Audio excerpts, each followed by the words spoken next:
Assalamualaikum warahmatullahi wabarakatuh. Perkenalkan, nama saya Yesi Apriani dengan NIM 08051282227051. Di sini saya akan menjelaskan sedikit mengenai praktikum minggu yang lalu dengan materi pemanggilan data Jupyter. Pemanggilan data dalam Jupyter Notebook merupakan langkah penting dalam proses analisis dan pengolahan informasi. Jupyter Notebook sebagai platform interaktif yang populer di kalangan data scientist dan peneliti.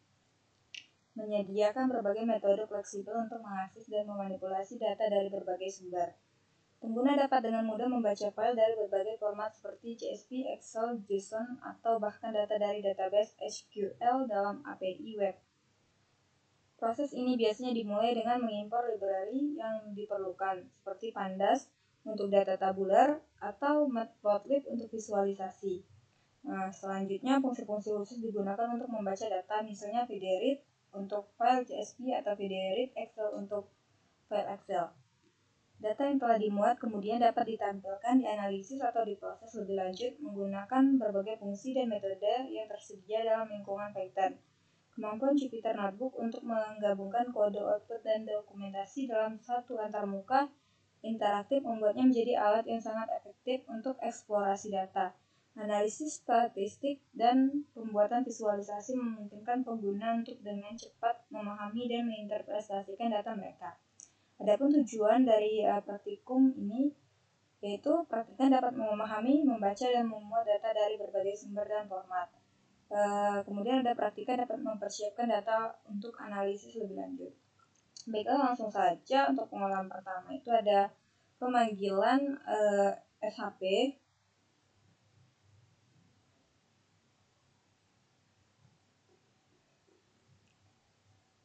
Nah, di sini karena saya sudah mengolah minggu kemarin, sini saya hanya akan menjelaskan saja. Yang pertama itu kita akan melakukan import library yang diperlukan, Pandas atau Matplotlib. Nah, di sini kita import, kemudian kita panggil file yang sudah disiapkan. Nah, kita panggil file yang sudah kita siapkan tadi, batas wilayah. Kemudian itu kita bentuk file untuk ditampilkan pada peta. Nah, kita bentuk file itu untuk ditampilkan pada peta. Kemudian kita klik run. Sini kita klik run, nanti dia akan muncul seperti ini. Nah, di gambar ini. Yang kedua itu kita akan melakukan pemanggilan tip. Pemanggilan tip itu sama. Yang pertama itu kita akan memanggil library yang diperlukan seperti Rastrio dan Matplotlib. Ini. Kemudian kita sesuaikan lokasi file tipnya itu. Sini kita sesuaikan lokasi file tip. Setelah kita melakukan pemanggilan dan menyesuaikan lokasi file tipnya itu, kita buat script untuk menampilkan citra. Ini. Kita buat script untuk menampilkan citra. Nah, setelah itu nanti citranya itu akan muncul, tapi kita klik run dulu. Kemudian nanti akan muncul seperti gambar ini. Nah, yang ketiga itu ada kombinasi band. Nah, kombinasi band ini sendiri, yang pertama itu sama, panggil library-nya. Seperti ini, kita panggil library-nya import Rastrio, Nampi, dan Matplotlib. Kemudian itu kita buat variabel nama untuk masing-masing band yang diperlukan. Nah, setelah itu kita pre-processing untuk citra.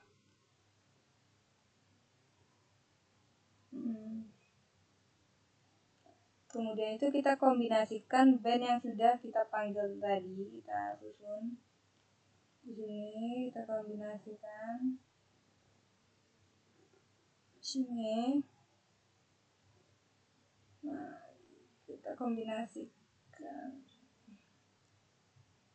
Di sini kita gabungkan, kita kombinasikan yang kita panggil tadi.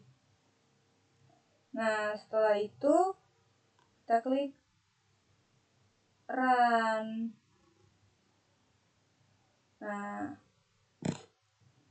nanti dia akan muncul seperti ini, hasil dari pemanggilan, hasil dari ini tuh hasil dari kombinasi band. Dia akan muncul seperti ini hasil dari kombinasi bandnya. Oke, setelah itu kita lanjut ke clipping citra dengan SHP. Nah,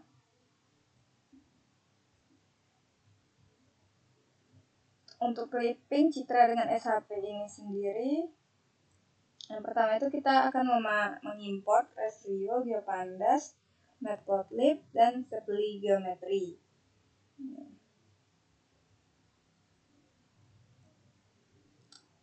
Kemudian itu kita sesuaikan lokasi penyimpanannya. Kita sesuaikan lagi lokasi penyimpanannya.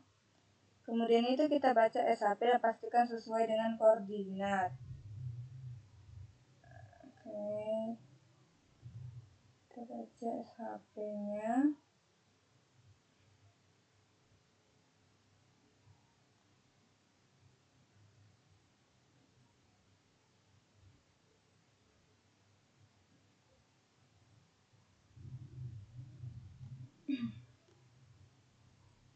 Kita baca SHP-nya itu, kita sesuaikan dengan koordinat.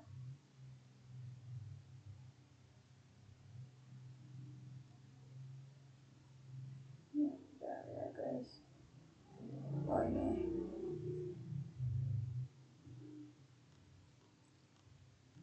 Oke guys.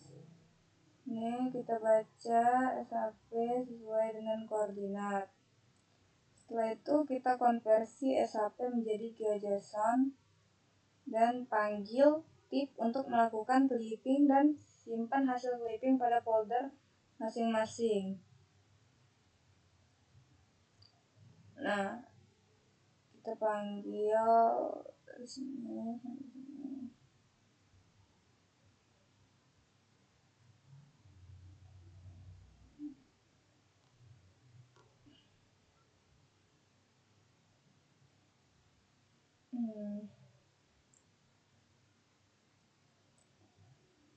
Setelah kita melakukan itu, kita tampilkan hasil clipping dengan cara itu kita klik run ya guys.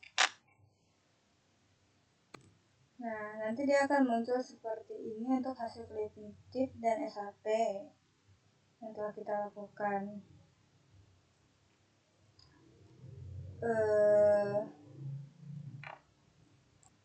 Baik guys, di sini saya akan menjelaskan sedikit.